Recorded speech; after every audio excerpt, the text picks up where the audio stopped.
আসসালামু আলাইকুম ভিউয়ার্স, সবাই কেমন আছেন? রান্না করতে করতে তরকারি খাওয়া এটা যেন আমার এক অভ্যাসে পরিণত হয়ে গেছে। আমি কিছুতেই ছাড়তে পারি না।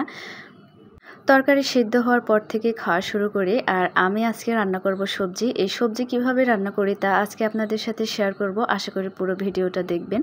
তো প্রথমে সবগুলো সবজি কেটে নিয়েছিলাম। গরম তেলের মধ্যে পেঁয়াজ, রসুন ও পাঁচফোড়ন দিয়ে তার মধ্যে সবজিগুলো ঢেলে দিয়ে খুব ভালোভাবে নাড়াচাড়া করে ঝোল দিয়ে দিতে হবে। পরিমাণ মতো ঝোল দিতে হবে যেন সবজিগুলো সিদ্ধ হয়ে যায়। ভালো মতো সবজি সিদ্ধ হলে খেতেও ভালো লাগে। আর আমি এভাবে সবজি রান্না করি, আপনারাও ট্রাই করবেন।